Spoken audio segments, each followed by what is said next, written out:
नमस्कार मित्रों। अभी हाल में ही एक दिल को बहुत दहला देने वाला किस्सा सामने आया है, जिसके बारे में आप जानते ही होंगे। मेरठ में हुआ है।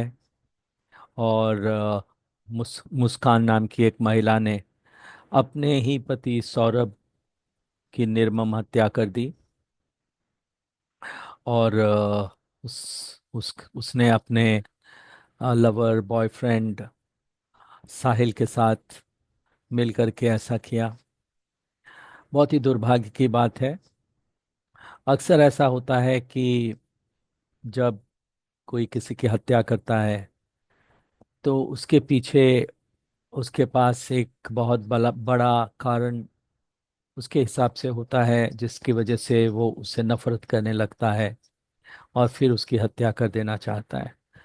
लेकिन इस प्रकरण में, इस केस में तो ऐसा कुछ भी नहीं था। सौरभ जिसको मारा गया, उसकी कोई गलती नहीं थी, उसका कोई अपराध नहीं था, उसने कुछ गलत काम नहीं किया था। गलती तो मुस्कान की खुद की थी, जिसने शादी होने के बाद भी अवैध रूप से प्रेम के संबंध स्थापित किए। और उसके बावजूद भी एक शरीफ सीधे साधे इंसान की हत्या कर दी, जो कि उसका पति ही था। और वो अपने प्रेम में इस कदर पागल हो चुकी थी कि उसने अपने पति को अपने प्रेम के रास्ते से हटा देना उचित समझा। अब वो और उसके साथ में साहिल दोनों गिरफ्तार हो चुके हैं। आगे कानूनी कार्रवाई चालू है। लेकिन ये सोच के बहुत दर्द होता है कि हमारा समाज किस कदर नीचे गिर चुका है। पहले जब हम बात करते थे तो हम समझते थे कि भारत में ऐसा नहीं हो सकता, ये वेस्टर्न पाश्चात्य देशों का कल्चर है और वहाँ ऐसा हो सकता है। लेकिन भारत जैसे शांति प्रिय और जहाँ बहुत अच्छे कर्म होते हैं, या जहाँ संस्कार बहुत अच्छे हैं, वहाँ पे ऐसा नहीं हो सकता। लेकिन अब तो हमने पाश्चात्य देशों को पीछे छोड़ दिया है, इस क्षेत्र में पीछे छोड़ दिया है। भले ही विज्ञान और टेक्नोलॉजी में हम अभी उनसे बहुत पीछे हैं, लेकिन फिर भी क्राइम की दुनिया में जो हो रहा है उसमें तो हमने पाश्चात्य देशों को भी पीछे छोड़ दिया है। अब इस इंसिडेंट होने के बाद मेरे मस्तिष्क में दो तीन विचार आए, जो मैं आपके सामने शेयर कर रहा हूँ। पहला तो ये कि अ, पुरुष ही ऐसा नहीं है जो कि अपराध कर सकते हैं और बहुत खराब किस्म के अपराध कर सकते हैं। अब तो महिलाओं ने भी दिखा दिया कि वो भी किसी से कम नहीं है। और महिलाओं के लिए ये ज़्यादा अफसोस की बात है, क्योंकि हम उनके ऊपर शक नहीं करते और हम उन्हें हमेशा एक सहिष्णुतावादी और एक कोमल हृदय वाला व्यक्ति मानते हैं। और ऐसा उन्होंने किया, और कुछ और केसेस सामने आए बहुत ही।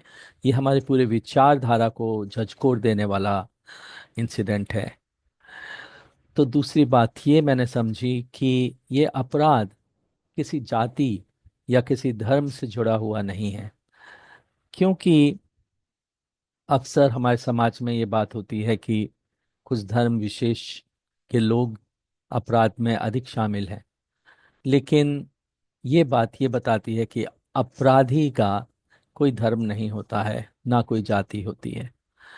तो ये हमें विचारधारा बदलनी है। और तीसरी बात जो मुझे समझ में आई वो ये कि हमारा समाज बहुत बदल चुका है। एक जमाना था जब स्त्री अपने पति के साथ सती हो जाती थी। अब एक ये जमाना आ गया है कि पत्नी अपने निर्दोष पति की हत्या भी कर सकती है। तो हमारा समाज इस तरह से इतना जल्दी बदल गया है, जो कि अच्छी बात नहीं है। मैं सती प्रथा का समर्थन नहीं कर रहा हूँ, सिर्फ एक कंपैरिजन कर रहा हूँ। हमें अपना नज़रिया बहुत तेज़ी से बदलना पड़ेगा, हमें कानून बहुत तेज़ी से बदलने पड़ेंगे।